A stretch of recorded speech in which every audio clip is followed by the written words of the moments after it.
Governo do Estado publica portaria sobre fechamento dos leitos para Covid-19.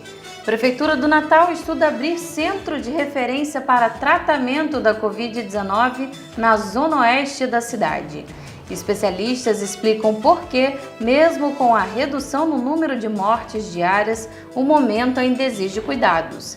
E demissão no Grupo Guararapes desliga 320 funcionários da empresa. Hoje é quarta-feira, 15 de julho de 2020. O TVU Notícias está no ar.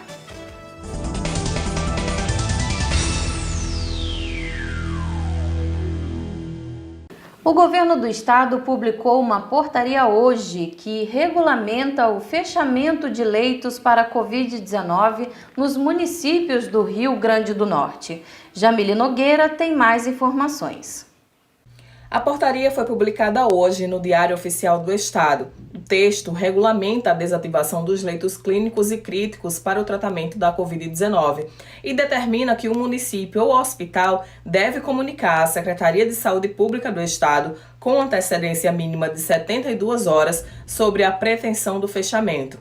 A Secretaria deve avaliar os dados e pode, inclusive, recomendar pela não desativação. Na condição de autoridade sanitária estadual, atendendo à recomendação do Conselho Estadual de Saúde, decidimos regulamentar a desativação de leitos, tanto no setor público como no setor privado, para que possamos ter a garantia da assistência a usuários, tanto do SUS como da saúde suplementar, de forma a não termos descontinuidade de atendimento em função de desmobilização de leito. Para isso, todos os serviços terão que comunicar previamente à autoridade sanitária para a autorização de desmobilização em função da retomada dos serviços assistenciais no Estado. O secretário ainda ressalta que os cuidados de prevenção, como o distanciamento social, devem permanecer para que se evite novamente o colapso na rede de saúde. A epidemia exige toda atenção, todo cuidado, daí as medidas e os decretos que prevê a continuidade do distanciamento social, das medidas de proteção pessoal, como o uso de máscara, das medidas de higiene e o cumprimento de todos os protocolos sanitários para esse momento que vamos vivenciar nos próximos meses de um novo normal que exige de todos nós uma atitude de responsabilidade e de conduta adequada para o enfrentamento da pandemia. Após anunciar ontem o fechamento de leitos de Covid-19 nas unidades de pronto atendimento de Natal, o prefeito Álvaro Dias estuda abrir um centro de atendimento para pessoas com coronavírus no Centro de Referência em Educação, localizado na zona oeste da cidade. O prefeito Álvaro Dias visitou o espaço ontem e viu a possibilidade de utilizar a unidade de ensino como suporte para pacientes com sintomas leves da Covid-19. Até pessoas assintomáticas poderão procurar os serviços que serão ofertados nesse centro de atendimento e enfrentamento ao novo coronavírus. Elas poderão ser consultadas por especialistas e realizar o teste da Covid quando houver a indicação médica. A Prefeitura não divulgou a data de início de funcionamento do centro. Esse anúncio da possível abertura do centro de atendimento acontece no mesmo dia em que o prefeito Álvaro Dias recebeu fortes críticas do Conselho de Saúde por anunciar o fechamento de leitos clínicos e de UTI para pacientes com a Covid-19 nas unidades de pronto atendimento em Natal. Outra polêmica envolvendo o prefeito e que recebeu também fortes críticas de especialistas foi a fala dele ao afirmar que a redução do número de casos na capital potiguar se deve ao uso da ivermectina pelos natalenses como forma de prevenção ao novo coronavírus. Cientistas já comprovaram que o medicamento não previne a doença e a forma mais eficaz de não contraí-la é com isolamento social até que uma vacina seja desenvolvida. Jorge Silva para o TVU Notícias. Depois de explicar a redução de casos da Covid-19 em Natal pelo uso de tratamentos sem comprovação científica, o prefeito Álvaro Dias pode ter que explicar na Justiça a distribuição de medicamentos como a ivermectina.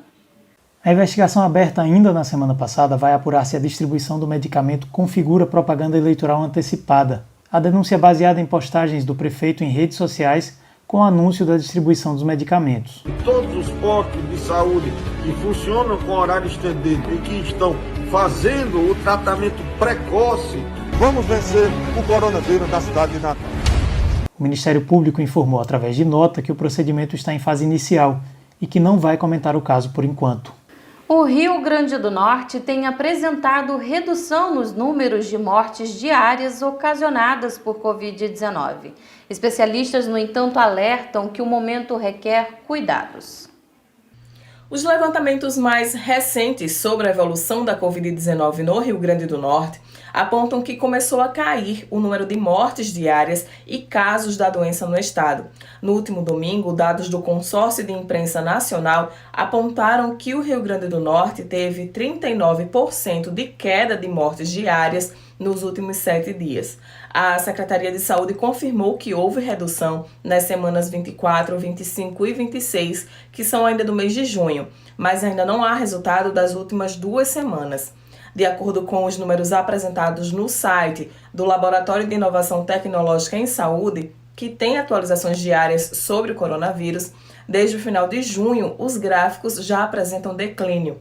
Para o médico epidemiologista Ion de Andrade, que fez parte do comitê científico local, a redução é motivada especialmente pelo início precoce do isolamento social. Essa redução, ela não é uma coisa súbita, certo? Ela decorre de um processo que se iniciou com os decretos longos, aliás, publicados pela governadora, pelo governo do estado, que restringiram a circulação das pessoas de uma maneira bastante precoce no Rio Grande do Norte, porque eles começaram a acontecer antes do primeiro óbito. Foi um dos poucos estados que decretou isolamento social antes do primeiro óbito. Essa primeira onda, porque a gente não pode dizer que a epidemia foi embora, certo? Essa primeira onda, ela dá sinais de declínio que decorrem do fato de que a população hoje acumulou esse isolamento social e, portanto, reduziu a velocidade da difusão da doença, como também aprendeu a fazer uso de uma série de medidas, dentre as quais, por exemplo, a máscara, e isso pode se verificar por uma redução por uma quebra da cadeia de contágio. No entanto, Alessandra Lucchesi, subcoordenadora de Vigilância Epidemiológica do Estado, alertou hoje, durante coletiva de imprensa, que a redução é tímida e pede cautela. É importante também ressaltar que a redução da taxa de mortalidade ela tem sido muito tímida, certo? É necessário que sejam observados os parâmetros adequados para essa análise. Então, nós temos um delay no cenário de praticamente 15 dias para que nós possamos verificar realmente a ocorrência dessas diminuições, desses decréscimos. Então, de acordo com os dados que nós temos na Secretaria de Estado do Rio Grande do Norte, que nós vimos observando, há uma tendência ainda discreta que não está sustentada de redução dos óbitos. Até porque os óbitos eles são reflexos dos casos confirmados em outros momentos, em momentos anteriores. Então, ainda é necessário que seja observado se essa tendência de queda irá se confirmar ou não. O médico Ion de Andrade também alerta para os índices ainda altos. Ele reforça que a falsa sensação de segurança de que a pandemia acabou e a falta de cuidados pode fazer com que os números voltem a subir, a exemplo do que aconteceu em Pernambuco. Não é hora das pessoas se tranquilizarem do ponto de vista da mudança de hábitos. Então, essa ideia da retomada da economia não pode coincidir com a volta ao que era antes, que é o que eu acho que está havendo confusão em relação a isso. Tem muita gente achando que ficou para trás, não ficou para trás. Portanto, pode haver uma segunda onda. Você vai ver que Pernambuco teve justamente uma onda parecida com a nossa, que ficou para trás, e agora está mergulhado numa segunda onda. Outro dado mais recente divulgado pelo Laboratório de Inovação Tecnológica em Saúde aponta que o epicentro do coronavírus na capital potiguar voltou a ser os bairros de classe média, um comportamento idêntico ao início da pandemia em Natal. Os bairros mais periféricos que chegaram a predominar nas estatísticas já não somam a maior quantidade de casos. O médico Ion de Andrade já acredita que isso demonstra uma segunda onda da Covid-19 na cidade.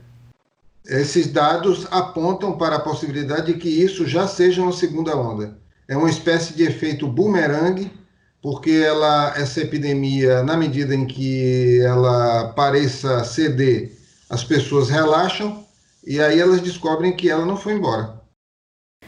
O Grupo Guararapes demitiu 320 funcionários da fábrica localizada em Extremóis. E Ana Flávio Maia tem mais informações. A empresa alegou que a readequação foi provocada pela pandemia da Covid-19 e não informou a área de atuação dos funcionários demitidos. A fábrica de Extremóis tem 7.000 funcionários e produz artigos em malha, além de produção de camisas e camisetas. Em março, a Guararapes fechou a fábrica por 10 dias, além de antecipar as férias de cerca de 12.000 funcionários. Em abril, o governo do estado encomendou a confecção de 7 milhões de máscaras de malha para distribuição com a população. Com mais de 40.000 funcionários, o Grupo Guararapes tem outra fábrica no Ceará e também é dono do shopping Midway Mall, da rede de lojas Riachuelo, de 2 teatros em Natal e no Rio de Janeiro, da transportadora Casa Verde, além da Midway Financeira. E Ana Flávio Maia para o TVU Notícias. O Diretório Central dos Estudantes da UFRN divulgou o resultado de uma consulta pública sobre o retorno de aulas remotas na universidade. Jorge Silva tem outras informações. A consulta pública escutou mais de 2.000 estudantes da UFRN. 75,7% dos estudantes rejeitam a retomada das aulas de forma remota, referente ao semestre 2020.1. Como alternativa para o semestre, os estudantes acham mais viável a execução do período suplementar 2020.6, que não torna obrigatória as aulas. Porém, os estudantes podem participar de atividades extracurriculares, como palestras, minicursos, colóquios de maneira remota. A pesquisa também revelou que 78,8% dos discentes que participaram do semestre suplementar, desse total, 40,2% tiveram dificuldade para estudar. Já 14,8% não acharam proveitosa a experiência e 39,9% acharam proveitosa.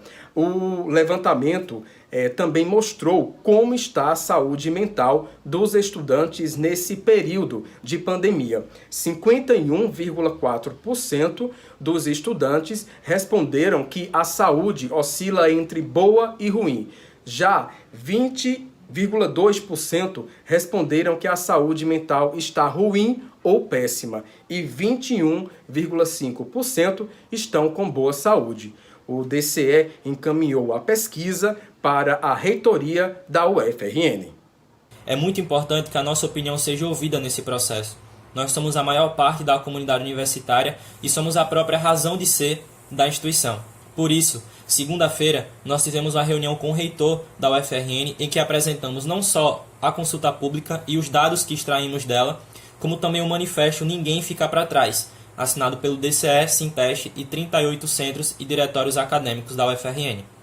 Além disso, amanhã vai acontecer o CONCEP, o Conselho Superior de Ensino, Pesquisa e Extensão, que é o órgão da UFRN que delibera acerca desse tema. E nós, do DCE, estaremos lá com todas as reivindicações e exigindo que a nossa opinião seja ouvida e que ninguém fique para trás. Além disso, o CONCEP será transmitido a partir das 9 da manhã no Facebook do DCE da UFRN, porque é muito importante, é um tema que diz respeito a todos da universidade e que esse processo precisa ser feito da forma mais transparente e democrática possível. O isolamento social aumentou a demanda por serviços de entrega de encomendas, mas quem depende dos Correios pode ter que esperar um pouco mais para receber seus pedidos. Aqui no Rio Grande do Norte, a demanda por serviços postais aumentou 25% até meados de junho, o que pode gerar atrasos nas entregas, como aconteceu com Caio.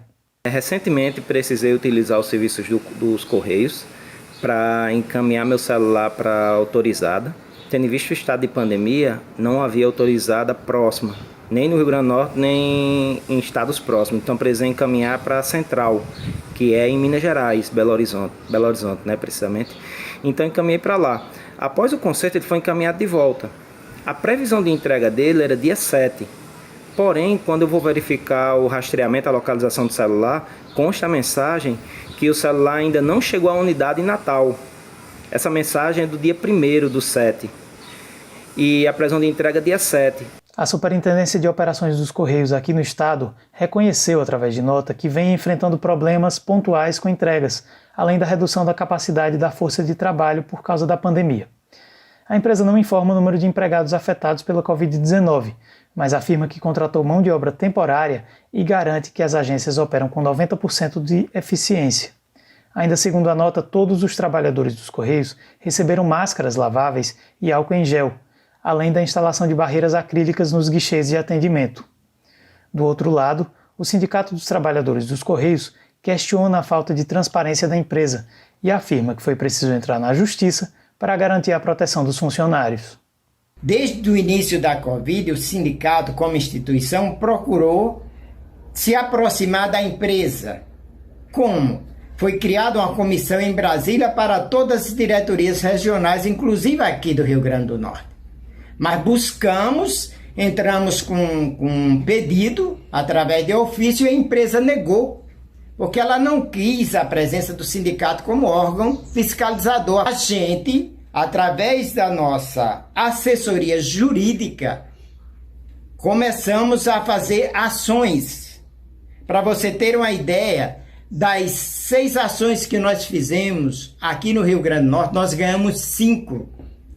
Uma com gestantes, lactantes, todos os acompanhantes do grupo do risco conseguimos deixar fora, que equivale a mais ou menos 20% dos trabalhadores. Já é uma lacuna grande, mas pelo menos para evitar uma contaminação, entendeu? Conseguimos isso.